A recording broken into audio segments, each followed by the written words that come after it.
Welcome to the new Overlords Podcast. I'm Max, and this is a video game show where I'm joined every week by someone who never rides the bandwagon. It's Sema. Hello there, Sema. Hello there, Max. I don't know. I think I've gotten on a bandwagon or two in my time. The bandwagon is a crappy ride. It's all bumpy and it's filled with smelly people. There's no seats. You have to standing room only. Yeah. You gotta. There's only room up there for the band. You gotta kind of like hang on and the crowd that's actually on the bandwagon. So we're going to talk about jumping on bandwagons this show. And I told Sema in the pre-show, I did look up the definition of bandwagon to make sure it wasn't some terrible thing from the past of our history of our country. But no, it's the wagons in the circus parades that had bands on them. And then politicians started using those. So it's okay. It's okay to use bandwagon as a term, as a euphemism. It does not have a terrible, violent history as so many of our cliches of the past have had. So bandwagons, they're bad, and we'll talk about why. But first, let's talk about some news. Good news, everyone!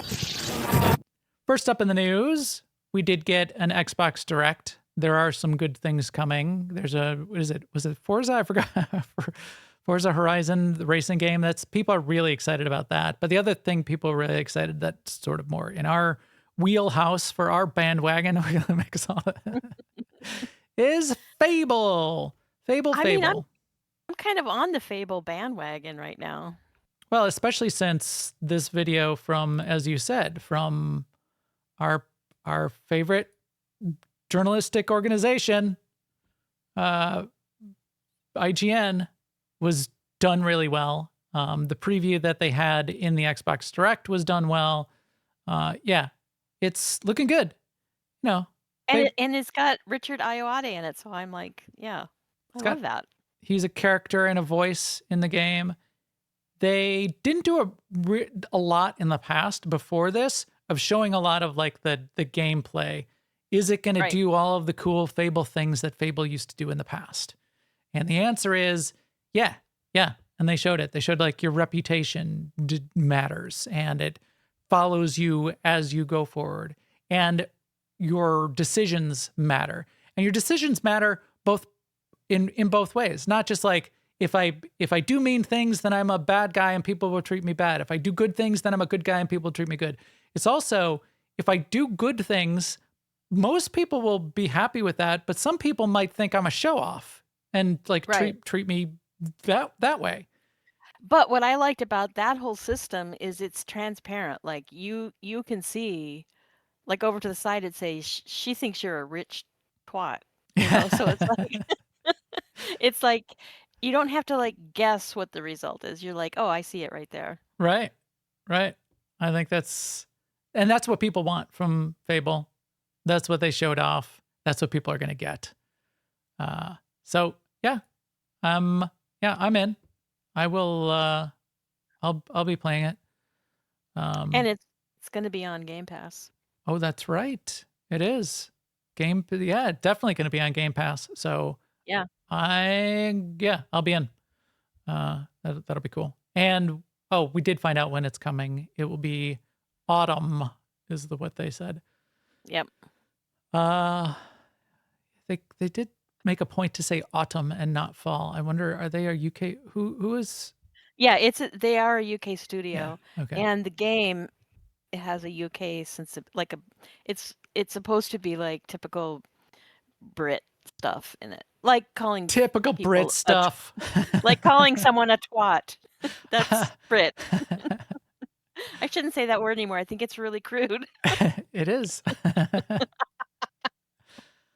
Yeah, it's another word for fanny, which the British version of what that means is much cruder than the American version. So all the British people just got really offended by what I just said. Sorry.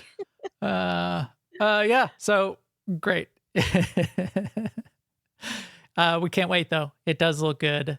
And I mean, they need to get this game out too, because dun dun dun might be happening right afterwards, which is GTA 6. Yes, everybody's got to get their games out. I did Yeah. see Autumn, and I thought, no, nobody can release any games this fall because it's stupid Grand Theft Auto. That's not true. Just release the games. Release the hounds. Yes. Yeah. Also, in the news, games that were in early access. Here's another good story of stuff in early access that is getting updates. I forgot that Grounded 2, when it released earlier, in 2020, at Yeah. 6 months ago. When we played it, it was so polished. Yeah, I forgot it was early access. In fact, Yeah. we had that discussion when we talked about it on the show. Why is this early access? Why bother to call it early access? This seems so polished and done. It doesn't seem like we need to be calling it early access. Just release it. Release the hounds. However, it's also a story and a narrative, and they added another zone. I think they probably were at a state where they were saying, hey, we've got more of the story. We've got more zones. This is not going to be done. We would like to get the game out there and let people start playing it and have fun and maybe get some money. I think it's probably the money, because it's not one of those games that you put out into early access because you want player feedback and you want to like development in concert with the community. That's a good idea, but that's not this game. They know what they're building, and they're just going to continue to do that. So Really. And really feedback from the community, I mean, is overrated. it is. I mean, because what you really want, what I think people really want in a game is like with Grounded 2, that the game has a vision, that the Yes. story makes sense, and that, if you are, and it's hard to take feedback from 1,000 different people Yes. and make it meaningful for Yeah. your game. Yeah. And the dichotomy of man, you'll be able Right. to watch the forums and see one post after the other going, I think this game should have no spiders. And the next post is, I think this game should have more spiders. So, what are you going to do? Right. Some of the people all the time, all the people some of the time. You can't please all of the people all of the time. Mhm. And we will be talking about a game that certainly is not pleasing all the people all the time later. I saw a goofy giveaway that they did for Grounded 2, though, which was they called it a gaming chair, but it was this giant plush ant. So, Oh.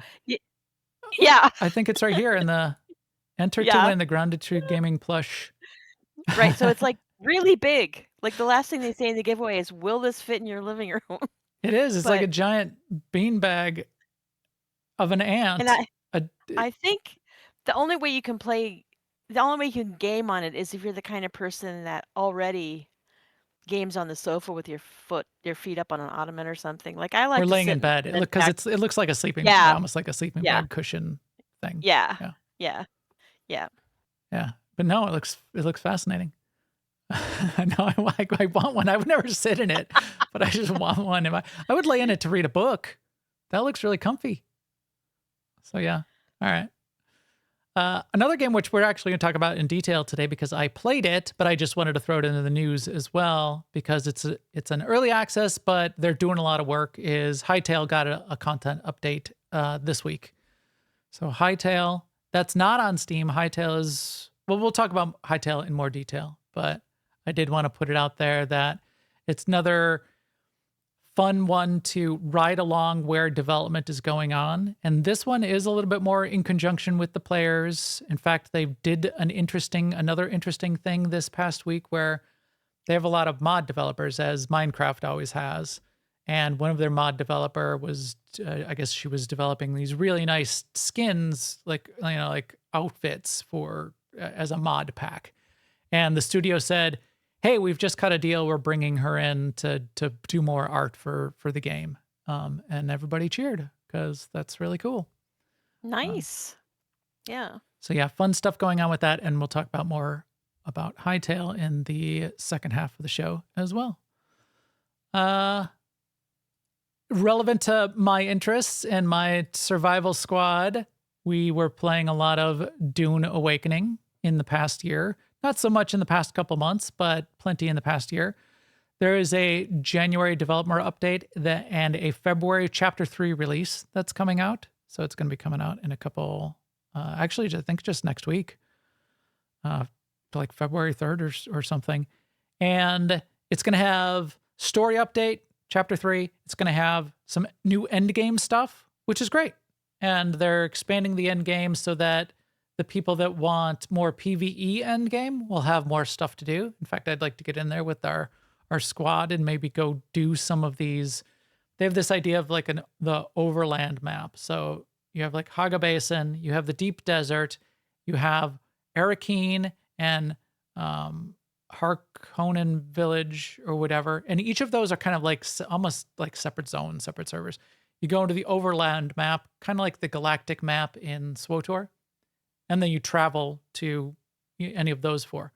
They added a couple story instances into there as well. So then in the overland map, you would, you take your little fake ornithopter to that and land. They're adding a bunch more is what they're doing. And that's one of the ways that they're going to be adding end game content. So it'll be like it'll represent like another area on Arrakis. Like here's a stronghold that you're going to go assault. But it's set up like a dungeon. You go to there on the overland map, you zone in to this area that's you can't get out of. You can't like, it's not like an open world. You can't like travel to the rest of Haga Basin directly from there, but you can zone in then, and then they could stage some fun PvE content, like dungeon stuff, kind of stuff. So that's cool. But last but not least, certainly not least, number one, I'm actually really big on my list of pains is no more taxes. Yes. So one of the ways that housing base building works in the game, which is really cool, I think it's really cool. It's something that I really like in all of like the kind of survival building crafting games. You can build these really cool bases and you can expand them. However, they had this system and they were trying to both keep like a little server hygiene. So just like random bases didn't stick around forever if people like quit the game and didn't want to play. There's still a functionality to get around, to protect from that a little bit with the way the shields work. But you also had to pay taxes. So if you weren't playing for a while, you still had to log in basically once every 2 weeks, fly to one of those two main cities, the Harkonnen city or the Atreides city, and pay your taxes to the Emperor. Wasn't a lot, but it was an amount, and it was getting quite annoying. One of the things that they added to the game was the ability to basically to take a snapshot of the blueprint of your whole base so that you could break down your base if you were going to like go on vacation for a month, or you just wanted to stop playing for a little while, and like store all of your stuff in the bank. And they made the bank a lot bigger so to be able to do this, and then snap out that blueprint in the future and snap things into it. That was one thing they did. Getting rid of taxes so I don't need to log in once every 2 weeks just for that helps. Now, you do still need to do the other thing, which is you need to keep your base shields powered. Because if the shields go down, and this takes about 21 days, if the shields go down after 21 days, then your base will start taking damage from sandstorms as things go on. If your base is built out of the, stone, the regular endgame materials, it will still last potentially like a month longer, but you'll still want to like log in I'll be logging in once every 21 days then to just make sure my shields are powered up. And to get the materials to power those shields, it takes me about, like 5-10 minutes of driving around, which then I get to like see what other bases people have built and that kind of thing. Drive around in my buggy for a little bit. It's just a fun experience. Collect up some power cells and go back and power my shields. And then I can log back out for another couple weeks. But new content, now I'll want to log in anyway. And not having to do the whole dance of going to one of those main cities, which is a little bit of a hassle, and paying the taxes, which is draining funds. It's just going to smooth that out quite a bit. So I approve. Thumbs up. Thank you, Emperor. And as you said, Sema, what was your question to the community? I didn't have a chance to look and see if there was feedback. Yeah, are they asking the people who've been paying taxes all along, are they asking for refunds? Yeah. Are they going to get tax refund tax credit? My earned income tax credit or whatever? And my first thought is in no way is the Padishah Emperor going to ever be that generous. For Right. two, but that doesn't answer your actual question, which is are players asking for refunds? Right. And that, you're right. I would bet they are. Because as you reminded me, they said it was going to be 2 hours of maintenance, Tuesday morning. It was 2 hours and 5 minutes, and people are on the forums already asking for credit on their subscription fees for wasting my Right. 5 minutes. Right. Right. So yes, I'm sure people are asking. I haven't seen it yet, but I bet somewhere is asking for refunds. All right. That's it for the top news of the week. Coming soon, we did get the release yesterday of Echoes of Elysium that I was tracking. This is something I was interested in, still am kind of interested in. Early reviews coming back say it's definitely early access. I may still try it because I want to form my own opinions. But a lot of it is saying, yeah, it's just they don't have a lot of the stuff that they want to have in yet. And while it seems like it's got potential, I'm going to wait to get that in. So I didn't pick this one to play over the weekend or 2 days ago when it came out. I picked something else. I picked Hytale. So we're going to talk about Hytale in a little bit. But yeah, so this did come out. Still keep an eye on it. I'll keep it on my list. That's Echoes of Elysium. And it's one of those have your ship and fly around in the air, kind of like Raft, kind of like Aloft, kind of like one of those sort of like survival crafting adventure exploration games. February 16th on the list. Why did I put this on the list? What is this? Astro Botanica. Oh, yeah, this was another fun kind of like looking survival crafting adventure game. Yes, a cute looking survival game, yeah. Yeah, this style-wise looks even a little bit more like it almost even looks like Subnautica when you're on the land. It looks like there's a few games that look like this. It looks a little bit like Raft when you're out and adventuring, but you're not like on a raft or on a mobile base. You're in a zone, like a prehistoric zone, and you're doing like fun things. So cool. Keep an eye on that one. I didn't get to see it, but there was a new video that came out this week that was a exploration deep dive into how the game works that came out for Star Trek Voyager Across the Unknown. Still definitely on my radar.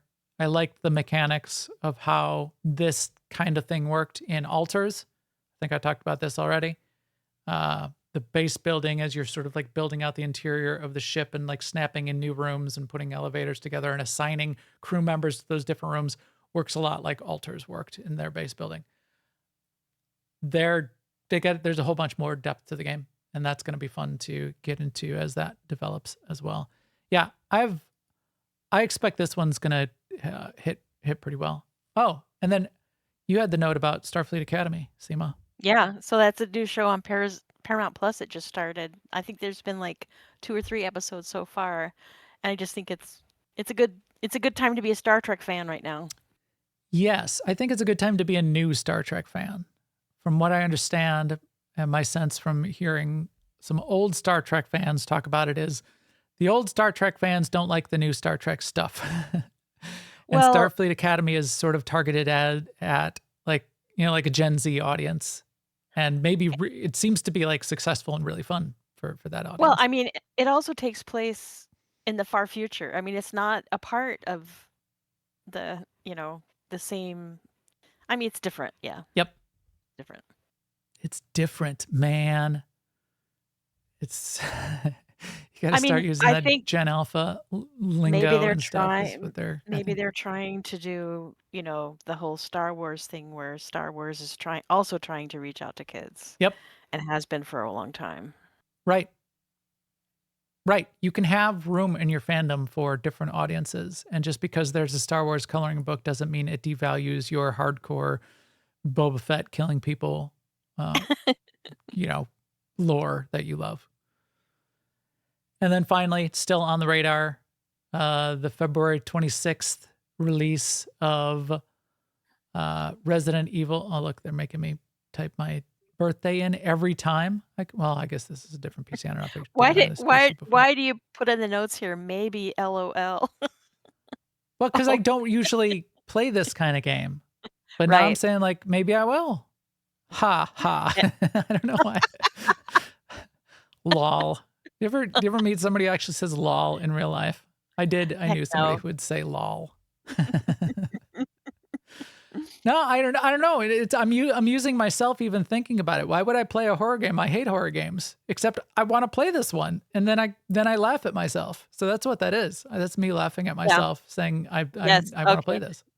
Now I get it. Yes. Oh, and also because when I was editing our podcast last week, I got to the part where we were talking about this, and I laughed out loud. And I was talking about it when I said, it's kind of a more cerebral game, and that was just at the point in time where the main character pulls out a chainsaw and sticks it through a zombie's chest. Very Right. very cerebral. Very cerebral. Very cerebral game. Shotgun through his face and chainsaw through the chest. So yeah, gonna Leon. That was Leon. Yeah, I think I'm gonna play it. We shall see. We'll see if I do, but I think I'm gonna. All right, that wraps up for what's coming soon. If there's something that should be on my radar or Sema's radar, Sema's definitely got things on her radar. She's gonna talk about some things that she was playing, so we don't have to today, this week. Yep. But if there's something we should be looking at on our radar coming up in the next month, shoot it over. I'd love to hear that stuff. I do want to keep track of what's out there. Otherwise, thank you for being here. Thank you for everything everyone already does contribute to the game. This podcast is brought to you by Garden and a Goat, the upcoming game from Contemplation Games. I was busy last night and this morning, rewriting our backpack selection wheel, our radial menu for our backpack, so that it works better and that we can do keybinds, which we will not have for pre-beta, which is coming out in a couple weeks, and then open beta in March. Keep track, join our Discord if you'd like to hear more about that. You can also join the Discord of the gaming community that Sema and I play with, which is really fun. We're doing more Star Wars The Old Republic stuff last night in the dynamic encounters there, but tons of WoW stuff going on lately. I think the Endeavors are starting, and if you need like a community to play any of the big MMOs, we've got subgroups that are out there. Not huge, but some people playing pretty much any game you can think of, and that's aie-guild.org. This is also brought to you by all of you out there watching, listening, and in the chat room right now. Thanks so much. Well, Sema, we got some new games to talk about. It looks like meat's back on our menu, boys. No way. God, finally. Oh, I kind of like the magical bread. I do When are they like the gonna Maggoty realize? When are the orcs gonna realize they can get just as much protein from hummus? bread. And they don't have to eat maggoty bread anymore? That's right. Or meat. They don't have to have meat back on the menu. It can be hummus. Oh yeah, what the heck, man? That's old school. You don't gotta stick. You can get your protein in other ways there, orc boy, orc man. Why is my well, we're not gonna play with it now. My taskbar is stuck on the bottom, and even when I show these videos, when I try to fill up the screen, the taskbar is stuck today. Good job. Anyway, we're going to talk about Highguard. Highguard is released and it's free. And I have things to say, don't I, Sema? Yes. Yes.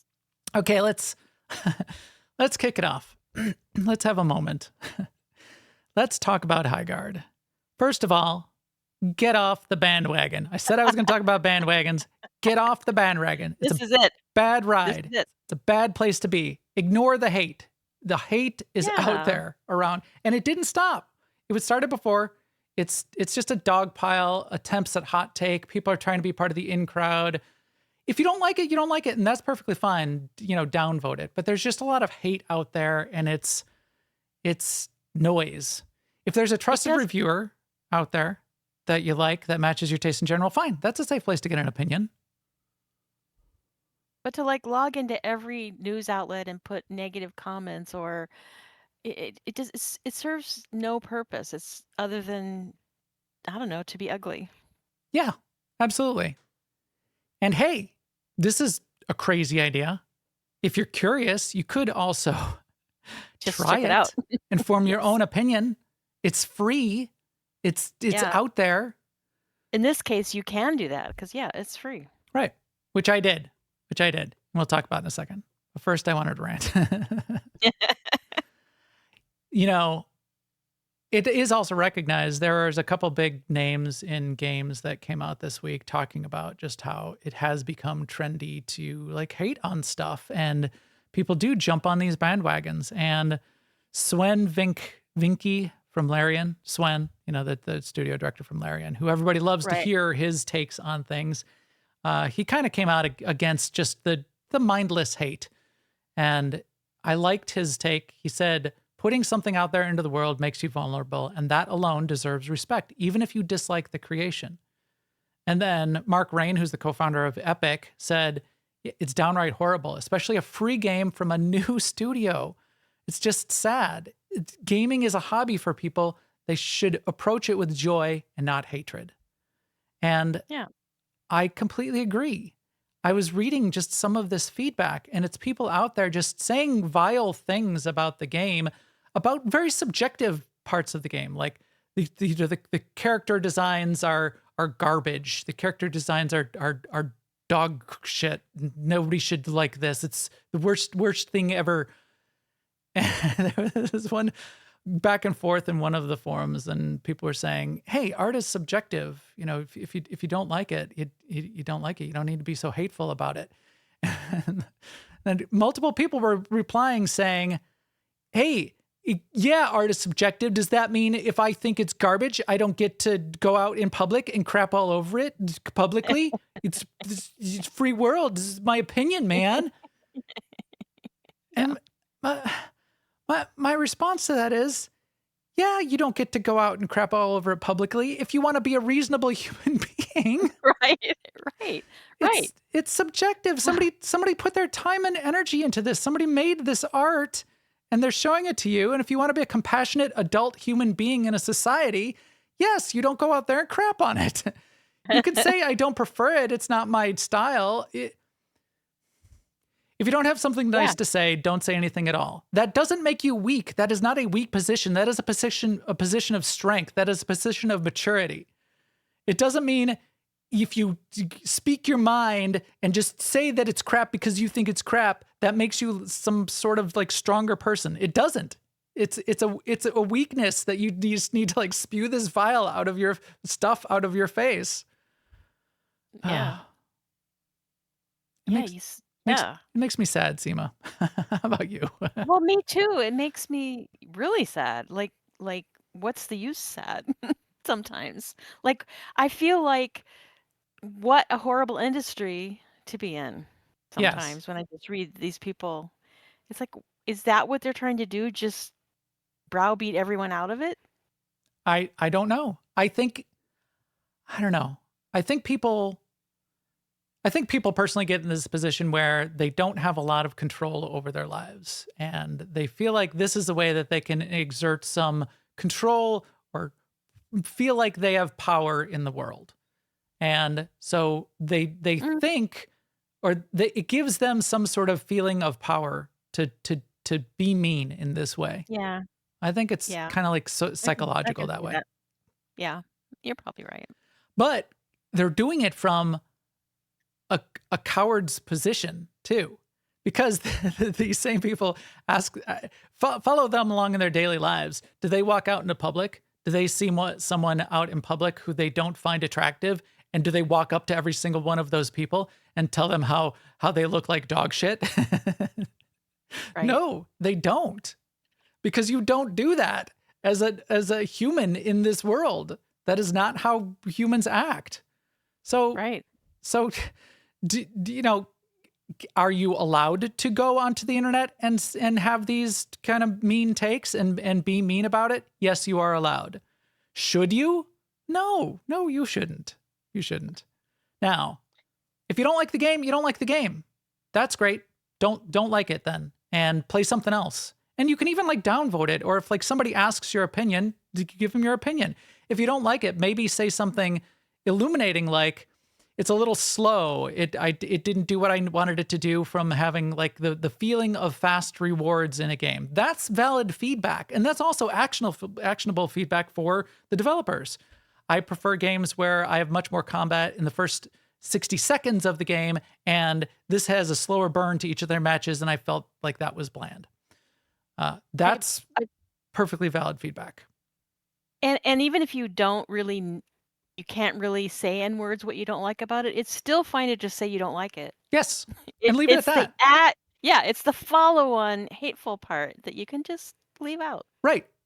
If you don't like it and you can't even exactly say why, just downvote it. Just put a thumbs down and say, not my thing. Don't invent some reason that you heard a YouTuber say or showed up on some TikTok video that said, oh, this game is the most mid crap thing ever. This is the worst. 1 out of 10, 0 out of 10. I know I'm getting too far into this. I spent all afternoon trying to decide how I was not going to be doing what I'm doing right now. right. And I just can't not. Why? Like here. All right, here we go. We're going to look at Metacritic. This I found fascinating. This is actually coming up. It was like a 1.0 user score, 1 out of 10. It was a 1.0 user score to start.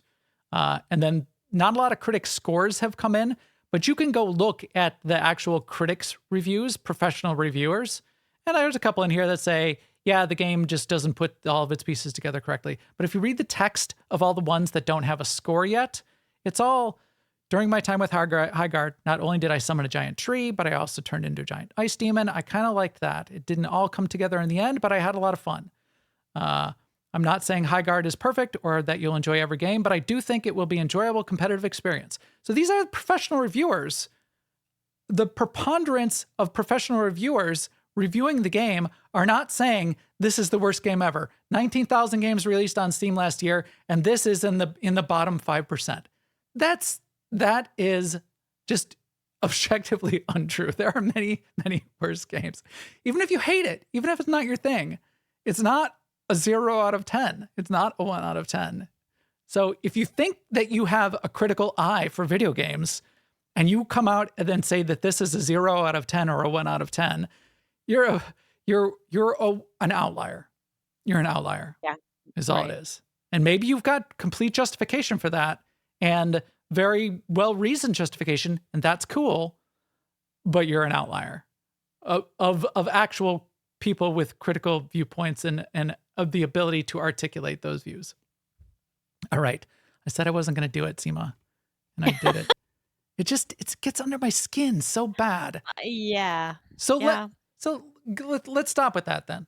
So let me talk about my take, because I played it and you can too. It's free. You can form your own opinion and you don't have to be swayed or biased by, what your favorite streamer said, because all the streamers are out there having fun with it too. Anyway, my take, it's solid. It's a solid game. Is it perfect? Did I have a ton of fun with it? I actually didn't have that much fun, but I thought it was a good game. I liked the way it looked. I liked the way the guns felt. I'm bad at this kind of game, so I did not have fun because I'm bad. And I kept getting murdered. I like the idea though. And if I played it with friends and got used to it and could actually like kill somebody, I think I could potentially have a lot of fun with it. It's got good bones, and as a new game from a newly formed studio, some of the developers do have experience elsewhere, but it's a newly formed studio. It's a small indie studio. 60 people is not huge. It's not tiny. No, it's not one person. But as a day one release for a free game, this is good stuff. Yeah, I liked the characters. I like the character designs. I thought they were I thought they were perfectly fine. Do they have like these rich, fun, humorous backstories like Overwatch characters? No, but who does? Nobody does. I liked being, you know, I there was like multiple characters that I kept wanting to try. I like this objectives and strategy. So it's kind of a hero shooter is what it is. And I liked that there was objectives and strategy added and layered on top of that. And I'll talk a little bit more about what that means. I think, and it's free. So my last point just on the top level summary is it's a bargain at twice the price. It's free, and you could play this free game that's with your friends. That's kind of like cool shooter fun stuff. If you'd rather go play Overwatch, sure, go play Overwatch. Go play Marvel Heroes. Those are certainly good games as well. Just because they are good games doesn't mean this has to be a bad game. Just because you like one game doesn't mean every other game that you're not currently playing needs to be dog shit. So that's also a part of it. When you played it, then did you get matched up with people, or do you just run around by yourself Yeah. trying to do your best? So, yeah. It's a 3v3 game. Okay. And it's a team versus team 3v3 base versus base game.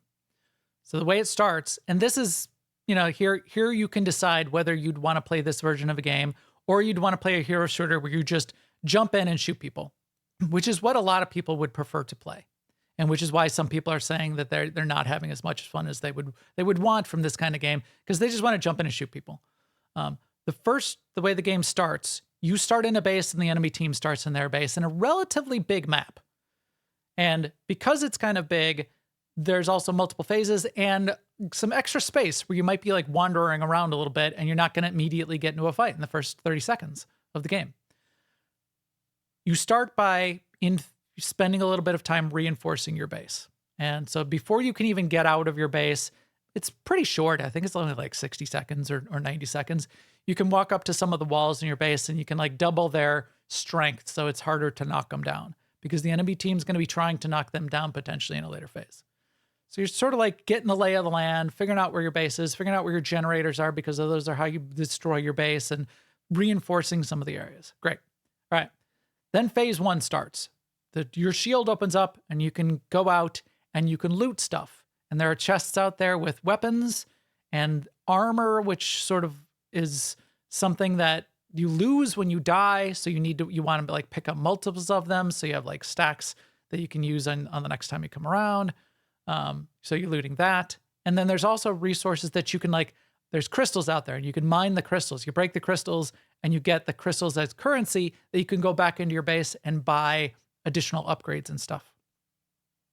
Still a relatively short phase. It's only a few minutes that you're doing this kind of like loot, get the lay of the land, get some stuff, maybe go back to your base, get a couple upgrades and get all set. And then the mid phase of the game starts. In the mid phase of the game, again, it's 3v3. You could be following each other around. You see your other players out, you sort of like in the HUD, you can see where they are.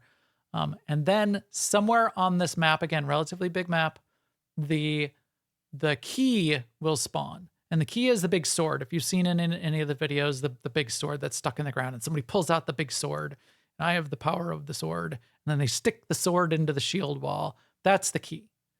So that spawns somewhere on the map, and then both teams see where it is and see when it's going to spawn and where it's going to spawn. You get like a 60-second warning. The key's going to spawn in this area. Then you can like go and fight over it, and somebody needs to pick up the key and grab it. And whichever team has the key and controls the key then needs to bring the key to the enemy base, so kind of like a capture the flag phase. Bring that key to the enemy base and stick it into their shield. And if you can get it all the way there and stick it in their shield and they can't stop you, then that initiates the next phase of the game. Any questions so far, Sema? No, it sounds like it, even though we've been saying it's going to be similar to Overwatch, that it definitely has its own personality. Right. It's bringing in these multiple modes into an overall mode with phases within the game. Okay. So now you've stuck the sword in the shield.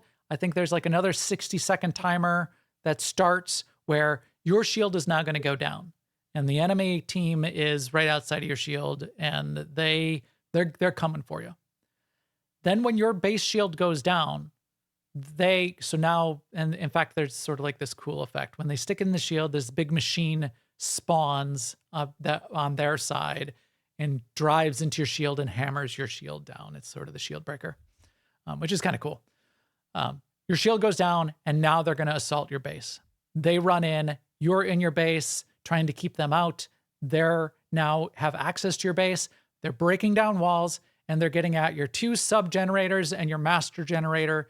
And if they can blow up the sub-generators, or both the sub-generators or just the master generator, if they can blow that up, then they won the round. So cool. There it is. There's sort of like a little bit of tower defense. You don't have like turrets, but you've got like defense fighting, siege fighting, capture the flag, a little bit of like, looter shooter. It's like a bunch of those pieces are sort of like rolled into this. And I think because it's got like multiple pieces, that's also turning some people off a little bit, because it takes a little bit to like learn all of those and how to synergize with your team, how to get map control. And you're not just like jumping in and shooting people. You're not getting like kill the moment, no scope 360. Look at what I did. That's not necessarily going to win the game. And I think from what I've seen in the reviews that talk about it in a little bit in depth, it says it does take a little bit. Co-Carnage was saying, it does take a little bit to sort of get in here and figure out the strategies and figure out how it's going to work. And you need to give it a little bit of a chance. So these, the reviews on Steam that have, I played for 10 minutes and this game is dog shit, didn't play the game. So yeah, pretty interesting. And I like that part. I like the idea of a little bit of strategy and complexity.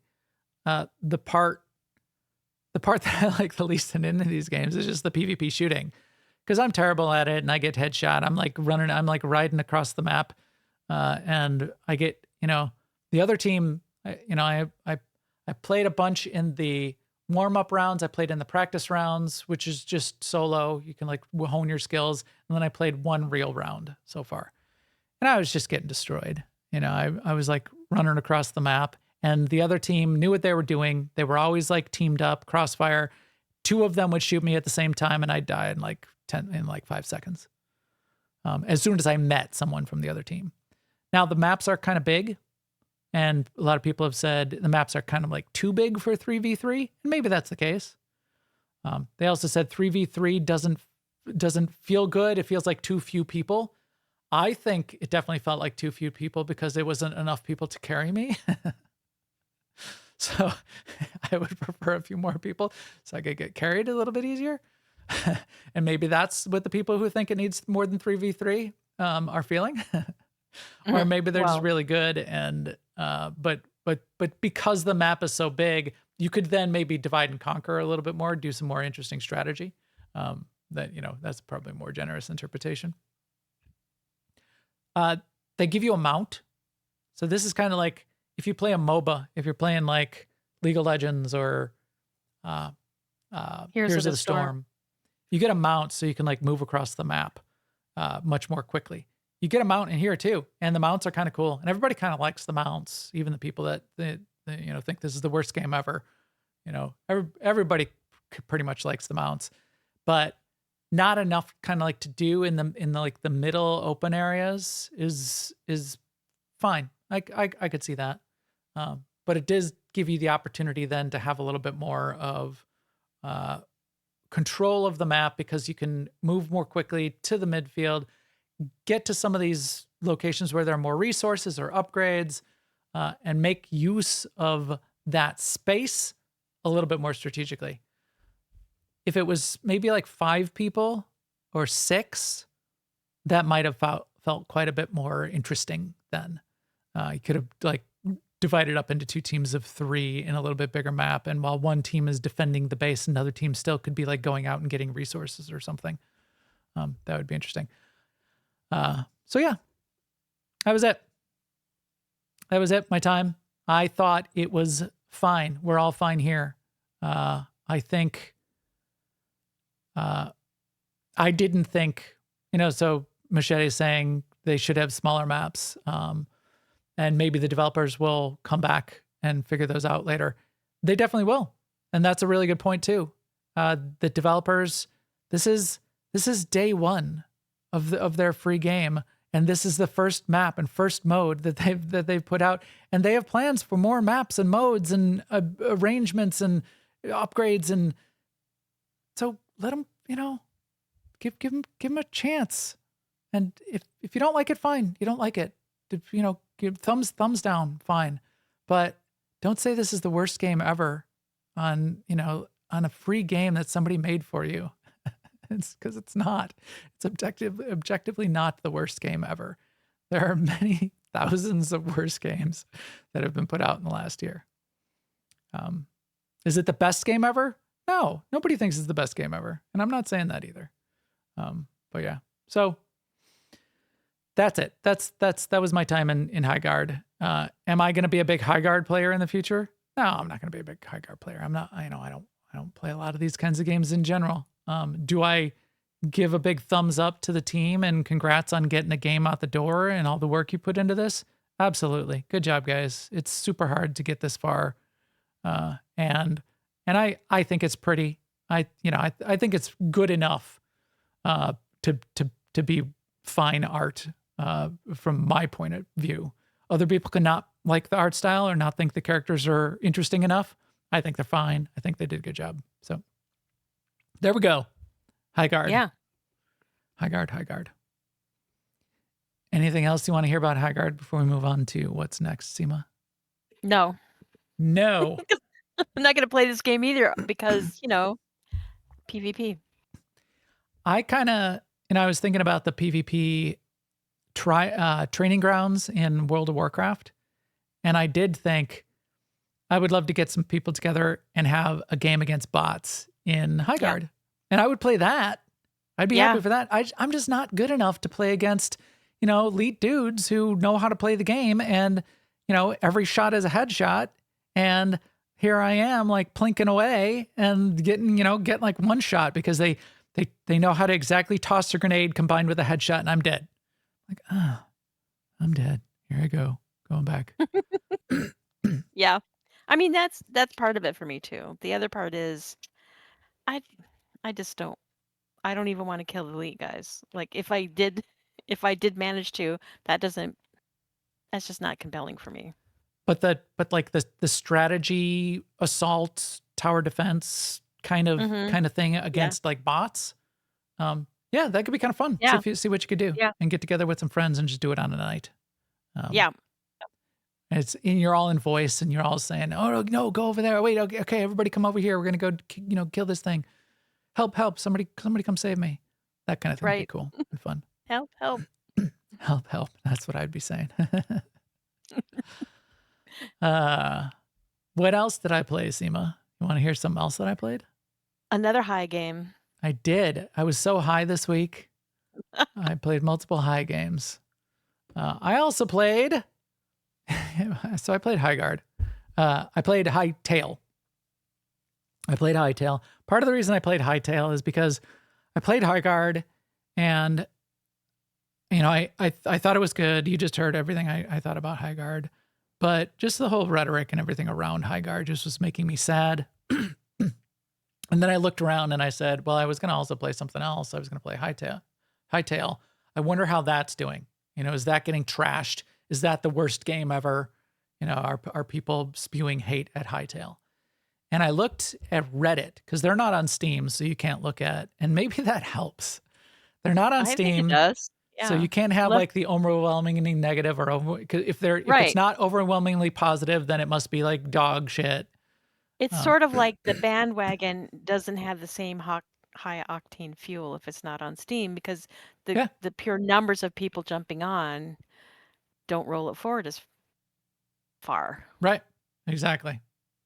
to stretch that metaphor. Rolling the bandwagon Yes. down down You're the right. highway. I'm stretching it. But I looked at Reddit, and Reddit can be harsh. The Highguard Yeah. Reddit subreddit is not a fun place right now. Even for people that like it, you'll get 10 people saying, "No, you're wrong. You don't like it." Okay, Right. thank you. And the people who don't like it, are saying, "Why are people telling me I can't like it?" Nobody's telling you can't like it. Sure, you don't like it. Hytale, on their subreddit even, has got like a whole bunch of positive thoughts, good feelings. People are just like mostly fine and happy with what they've got. It's very early. The game is very early. It's not got a lot yet, but people are having fun, and people are having fun hearing what the developers are doing. And I thought that was great. Yeah. After 8 years, we're finally playing Hytale. I've been happy so far. Custom biome, wouldn't it be cool? PSA, you don't need any food. This, like, nobody is saying, worst game ever. How is that possible? To have a fan community that isn't filled with hate. I don't know. That's crazy. So then I said, what, wow, that's interesting. How novel, how unique. Why don't I go try it? So I did. I went and I played Highguard. Now, if you remember me talking about Highguard, I was saying, I bet it just doesn't look like the game I would prefer, and mostly because of the art style. Right. Not that I, not that I hate it, but I like Unreal 5 games. I like, more realistic. Yeah. I like stylized. I like modern graphics. Right. And the whole like Minecraft aesthetic never did it for me. Even in Minecraft, even back in the day when Minecraft was invented, I loved Minecraft from a technical platform perspective. I barely played Minecraft because it just never did it for me, from the, stacking blocks and blocks with faces on them. And, this 6-sided block is a rabbit, and this 6-sided block is The a, block is your hexagon. but I played Highguard, and if I didn't have to go to sleep last night, I might still be playing it. Hightail. Yeah. Hytale. Yes. Boy, I'm getting my highs mixed up. Yeah. So I played Hytale, and I get it. I had fun, and I knew this was probably the case, that you can ignore the graphics if the gameplay is compelling enough with enough progression. Any kind of survival game kind of works that way. And yes, I felt it. I mean, we've learned that so many times, and yet I still get turned off by certain art styles. But yes. Right. Over and over again. Yeah. The promise of Highguard is supposed to be, it's like Minecraft with some quality of life. You do get that, certainly. But it's also Minecraft with more like RPG and, like elements to it. And I did not get that. And I don't think that's in yet. I think that's where they're headed, but that's certainly not there today. The straight up survival, go and pick up some sticks and make your tools and all of that kind of thing. And like, even like build a little house and, build your crafting tables and upgrade your armor and that kind of thing. That's all in there. And that's the part that, as ever in any survival game, I found compelling. Cause then I started like picking up tools, and I had to go get copper. Well, then I like found a hole in the ground, and it turned out to be like a little cave system, and I could go down there, and I had to kill a couple rats, but I found some copper. And then I was like, okay, now I'm going to get a bunch of copper. And I got, oh, look, here's a lot of copper. Woo, endorphins and, Yes. going off. And I can't believe all this copper I found. And then I brought it back to my base, and I started smelting it. I'm smelting and smelting. I'm like, oh, I'm running out of wood. I'm going to have to do something about that. Yep. That That is the loop. Yeah, Yeah. absolutely. That's One it thing. looks too like the combat is deeper or something than, like, isn't Minecraft just whatever weapon you have, you sort of dab or punch them with it? Yeah, whack them with it. Yeah. I think it's a little bit more over the years, but yes, this goes a little bit further.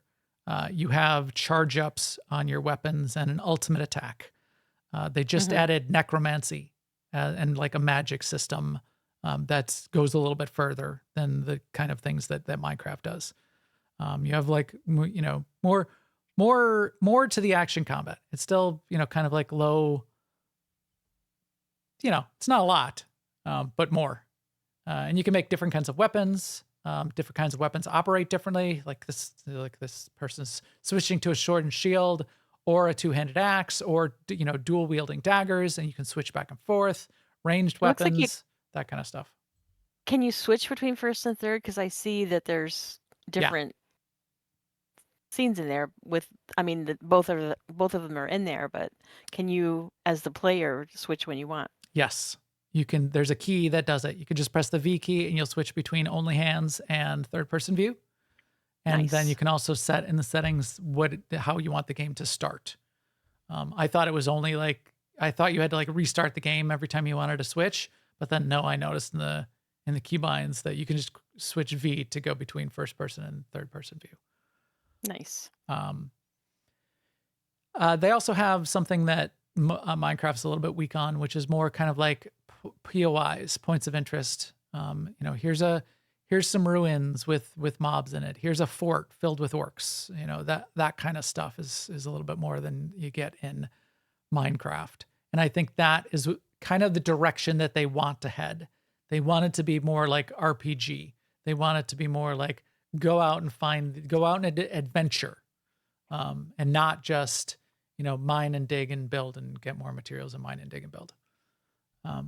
So you do get the feel of that a little bit, even in the couple hours that I played, which I thought was fine. There's cooking. You don't really, you don't have a food meter, but you do have health, and eating food will both give you buffs and heal you. I started in this little vault, like a crypt, and I kind of just made that my house and started digging into the walls just a little bit to give me more space, and set up my crafting tables and built some boxes and built a forge and smelter, and sort of got into that.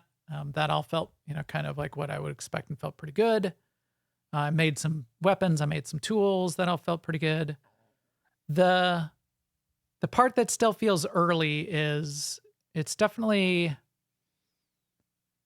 like movement and picking up stuff and targeting doesn't feel as smooth as I would want it to. So just some of those kinds of basics. And then the bigger part of it, which is what the team is certainly working on, and they are focused on, is all of the parts that they said they wanted to do to turn it into a full add on the RPG elements to the game are not really there yet. I like my survival games to have objectives, to have a big Yes. boss to go kill, to have missions and and potentially just a little bit of story at least, to have some deep systems that I can get into in the end game. And this doesn't have that. There's no boss, there's no reason besides just you want to just get more armor, build more things, kill bigger monsters that happen to just sort of be around. Not bad. You can certainly spend a lifetime just doing that in this kind of game. But I still like a little bit more of give me the bosses to go after and kill. Give me the big castle on the mountain that I need to upgrade my gear to the highest levels in order to be able to go assault. Also, when it's night, you do get wandering mobs that are out there in the world, but I do like a little bit more of the friction element from time to time in my survival games too, where either a base siege mechanic or storms that come through, or those kinds of things. Star rupture, that you need to be in shelter when the star ruptures, or because the surface of the planet gets blasted. I like that kind of thing too, and that's not in yet. And I say yet because this team just recently got the game back under their control, and they wished they had control of it. Who took it? Obsidian? No, it wasn't Obsidian. It was Riot. I think it was Riot.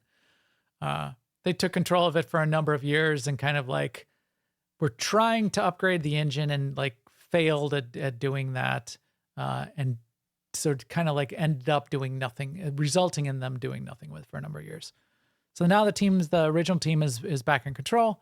They want to like do a bunch more with it, and the community and their fans seem happy to let that happen, which is fun. That's a fun story.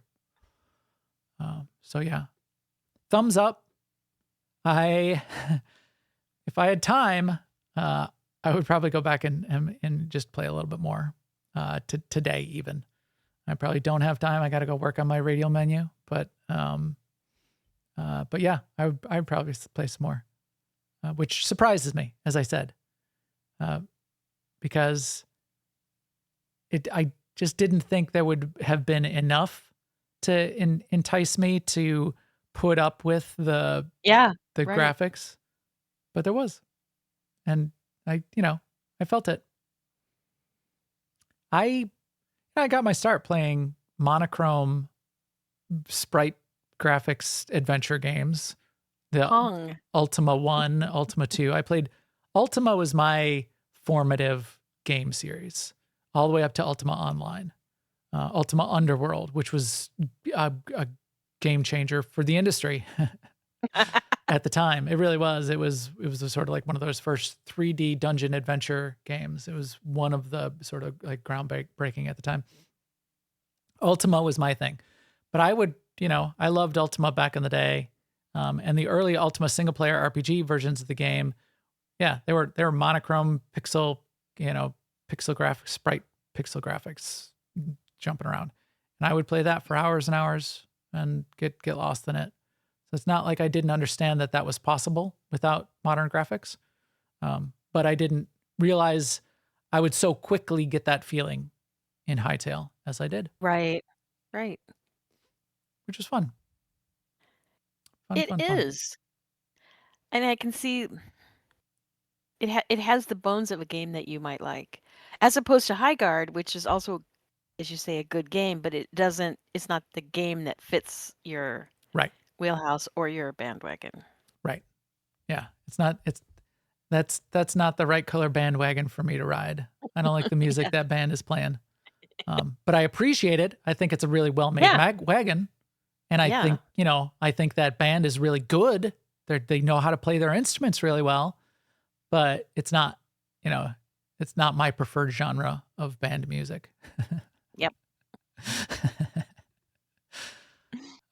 Cool. To take that analogy a little further. The one other bit that I was surprised at is it's a little bit more expensive than I expected. Especially since they're like publishing it themselves on their own site. It's $20 for the cheapest version. And then there's like a $40 version and an $80 version, which are like the upgraded Founders Pack, blah, blah, blah.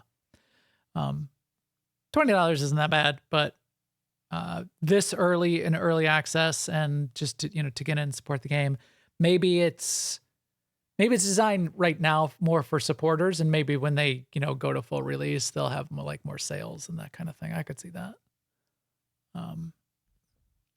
For me personally, it's hard for me to think about buying the Founders editions of things when I don't know what the longevity of that game is going to be for me. Yes. Yeah. And I like World of Warcraft, I'll get the or Star Wars: The Old Republic, I'll get, games that I have played for years and know I will just continue to play. Those are the few instances where I will get the upgraded deluxe edition of whatever. And anything else. Yeah, the other time I might too is if I felt like that was a good way to contribute to the success of the game and to the the developers, and in general, like putting my money where my mouth is kind of a thing, which I have done that too. Which, when I was looking at the buy page, because again, you need to buy it directly from them, that did cross my mind. I almost went for the upgraded pack just because I was thinking, have $1. Yeah. You good for you. You're making a game. I know how hard it is. Good job. You're out there doing it. Almost Yeah. did. I didn't, but I almost did. I mean that's a good, nice, fine thought to have. Okay. All right, Sema, one more thing we wanted to talk about, and I am curious about this. So we went over all about what was coming with WoW pre-patch, and WoW pre-patch is a thing. Tell me about the event. So the event just started this week. So there was pre-patch, which did all of like the changes and moved everybody's cheese. But now the pre-patch event has started, and you did that. I've done these before. Tell me how it's going. Okay, so my first impression of the event, which I played for a little bit this morning, it started yesterday, but I was Star Warsing it yesterday. Um, so this morning I played it for about an hour or two before maintenance, which was in the morning. And so anyway, my first impression was that it was pretty smooth because I logged in, you pick up a quest in your main city, which sends you out to Twilight Highlands, which is a zone, like a cataclysm zone. So I like it when developers reuse zones because I feel like they're getting the most out of the work they put into designing them. So you go out there, and then there's a quest line for you to do, which I wasn't expecting necessarily, but then I was pleasantly surprised that the quest line went without too much friction. Like there were some quests in the quest line that had kill targets, and kill targets in WoW, WoW has shared tagging, so you can kill something that someone else is also killing, and it'll make your quest marker go up too. So there's that. Also, I mean, there's a lot of people running around that are super geared because they've been raiding. So those people, they kill the targets faster than you can like run up and hit it yourself. But even then, there were just enough kill targets that it really wasn't a pain point trying to find things to kill, even though there were a bunch of people in the zone. And then there are a bunch of those quests too that didn't have kill targets. They had like click targets. So like you had to click on a chest or click on a shovel or whatever. Those things in WoW, they don't go away when someone else clicks them. So yeah, so no competition. You could get the quest done without going, oh my God, this is so tedious, I'm leaving. Cool.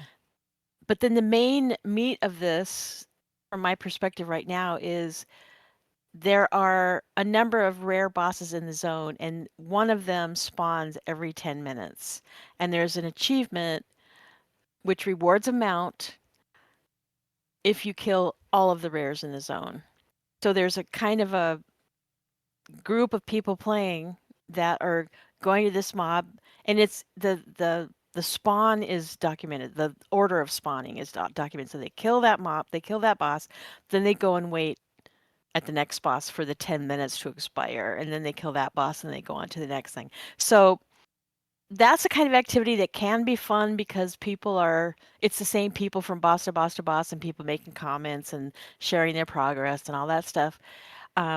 But that enforced sort of quote unquote downtime of 10 minutes, some people are finding tedious. I haven't gotten to that point yet because during that 10 minutes, I still had world quests I could be doing. And then I would just like world quest for a while and then go to a boss, and then world quest for a while and then go to a boss. So I've killed at this point 3 or 4 bosses is all.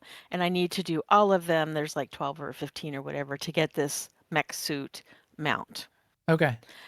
I'm very happy with the progress I made in a short amount of time, and I know I can get this mount easily before the event is over. So another point where there's not really friction. Where the friction comes in is that people who want to use this event, which a pre-patch event often is, for gearing up all their alts to be ready for midnight. Yeah. And for that, people are starting to notice that you would have to play lots of hours of this event if you want to gear up your alts. And this week, I think Blizzard increased the drop rate of the currency because of this issue, which I don't know. I think they knew ahead of time how long it was going to take. But anyway, maybe they thought the players wouldn't notice. I don't know. But they increased it like by 200 or 300%. It's Okay. still a lot of currency though, because like on a WoW character, there's like there's armor, then there's 2 rings, 2 trinkets, and your weapon also can sometimes be 2 weapons, right? And each of those slots is 40 currency, and these bosses drop 2 or 3 currency. So Okay. if you're Okay. thinking you're going to buy the gear for all your alts by doing these bosses, yes, math-wise, that's a lot of time. Yeah. For all of Um, your alts. yeah, for Now, all of your alts. now you said there's some armor dropping though also, which they've always Yes, done too. Is that these same pieces or is that something different? I've um it's definitely the same eye level. I don't know if it's exact same pieces because I didn't compare them, but it's the same eye level, which is higher than what you would. It's higher than what a remix character comes into the game with. It's higher than the gear you get if you do a boost, like a level boost, um, and it's upgradable using the current system of upgrading, which is interesting to me. So like if it means anything to you, the gear that drops and the gear that you can buy is champion gear, which is not the lowest tier of gear. And then you can use crests if you have any left over from, the rest of the season on this character, then you can upgrade to, I don't know, one it's a much higher level. Yeah. The Uh, bottom line is you can play Midnight without any of this gear. right. Right. That's why I'm not So too this worried about it. I've done these in the Yeah. past for Yes, I any of the have too. expansions to get, to quote unquote get the leveling gear. Like I don't have any, I'm way behind on gear, so it would be nice to get some leveling gear. But if you don't, you're gonna get drops the first zone you get into, and you're just gonna start, I slapping gear mean, on and people yeah. say that. Yeah, if you don't, that's absolutely right. The gear that we're getting now, you may not upgrade for 5 levels or 6 Right. levels or whatever, but even then, it's temporary gear. Yeah, it's still only gonna last a week. So, that is one of the complaints. I think it's a valid complaint in that maybe they shouldn't present it as a catch up because then people expect it to be easy, I think. And while the gameplay part of it is easy and smooth, I think the time they're asking for is unreasonable. Yeah, that's a good point. If you're gonna treat it as a catch up for all of your alts and all of your characters, well, you better make it accessible for all of my alts and all my characters. Not that, and maybe And they then don't think that they're doing that. Maybe they're like, you should only be doing it on your main. Why would you think of doing this on all of so your alts and all your characters? but yes, yes, except that the gear that drops from the bosses, there is a piece that drops from the bosses, can be any of the type Yeah. of armor. So like on my Death Knight, which is a plate wearer, I got a cloth hat, which is not of no value because I might have a character that would be an upgrade for, but that means that there's thousands of drops up there that won't be an upgrade for my Death Knight that's actually playing the event. And I Right. don't that does not feel good to me. No. And I would I would never, I could go play with my hunter and maybe I even will jump in and I will definitely expect to never get a random drop. That But is here's what hunter I gear. It's all here's what hunter I gear. do. Here is what will be easy for me though. And what I love about this is I'm going to get the main reward, which is the mech suit. There's a mount you can buy with currency, and there's 3 pets that you can buy with currency, and I can easily get enough currency to do those things playing very casually. Cool. And that sounds good. And maybe Yeah. I could see myself potentially getting into it enough to do that as well. And I might do some farming tonight with some friends for a couple hours, and at that point, I'll have a better idea. But I mean, we might end up, dripping with currency. Who knows? Right. How long does this last? All the way up till like a week Yes. before? No, all the way up until until it launches. So all the way up until March 2nd, which I say all the way. It's basically the way to think of it is the month of February. Right. Right. Yeah. The best times to always do these though are right away because that's when everybody is out there killing all these things and killing the rares. It still is probably going to go on forever Yes, through a whole since month. Yeah, because it's since only a it's so month. short. But And people say that, but WoW is really a different animal. Like I went to an island that is was the end of the season content in season 1 of the War Within, and there were still people out there killing the rares. okay. It's like people I mean they have different goals. Yeah. And so I also want to say there's a lot of transmog available for sale too. So that is bewildering. There's so much transmog for sale that if you wanted to buy transmog, I think you'd really have to sit down and look at the vendor and prioritize. Because again, the currency. Right. Speaking of I think, transmog, you've been having fun with yeah. that, did I hear? Oh yeah. So my Death Knight is also who I experimented with the new transmog system. So I have 2 outfits on her that I paid, the gold to, like, you get 2 free slots and then you pay a certain amount of gold per slot to actually commit an outfit to one of those slots. Yep. So I have 2 full outfits, and one of them was like a goofy one that I got at the trading post where you look like a chess piece, like your helmet looks like the top of a rook, and then your armor has like black and white checks on it like the board, and it's kind of cool, but at the same time, it's not what I would call badass. Yeah. So I was running around feeling kind of like, I don't want to be in this outfit. And I just realized, oh, I can switch to my actual badass Death Knight outfit that I made by just clicking a button. And so it really, the new system kind of came home to me that, yes, it was expensive to do those 2 slots or those 2 outfits, but now it's completely free to switch back and forth between them. Yep. And I can also judge whether I think it's worth it to do the same for another character or to make another outfit for this one. I feel like it's a system that could really grow on people. I hope that's what happens.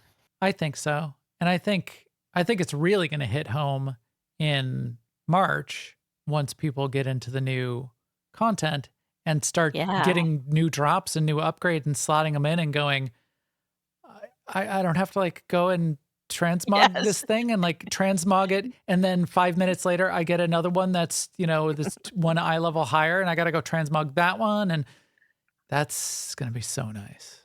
Yeah, I mean, we're already used to it because that's how it works in Star Wars, but it is Yeah. nice. It is really nice to be upgrading your gear and your look just stays how you like it. Yes. Yeah. Yeah. That's the way to do it. So I think it's a great system. Of course, it is different than what it was yesterday. So a lot of people are mad. Worst thing ever. 1 out of 10. Downvote the shit out of it. All right. Well, that's cool. Maybe I'll get in there. Maybe I'll do a little bit of that. As I said, I think for every expansion I've done this kind of, because this is what I do. I play the expansion in the beginning. I level up to max level. I do a couple of the starting dungeons and then I stop. And then catch up comes. So then I get in at the end. I do a little bit of catch up and I get ready and I do the start of the next expansion and then I stop. So that's kind of like I'm ready to I prefer go do that. mustard. Catch up, little tomato, catch up. So cool. Yeah, maybe I'll do that. But there's a lot of games to play. As I said, I've got Dune. Maybe we'll talk about Dune next week. Maybe we'll talk about my time in this catch up. What else we got? We got anything releasing? No, we don't have anything releasing next week. So I don't know what exactly we're going to talk about next week. Maybe I'll talk about more time in Hytale. We shall see. There's plenty of fun things out there to play, though, for sure. And if you know, as I said, if anyone out there knows something that I should be out there trying and playing, let me know. That's something I appreciate when people give me suggestions. All right, but I think that is it for today. Anything else before we kind of wrap it up here, Sema? No, I don't think so. Let's go. Let's go. I'm scrolling down. I lost my wrap up. That is it for today. Here we go. All the That's a hard one to remember. All the feed subscribe links are on newoverlords.com and our videos up on YouTube /New Overlords. please come chat with us in our Discord at newoverlords.com/Discord. And you can also follow on all the social networks, and we'll keep you up to date there too. And with that, we will talk to you soon. Later, everyone.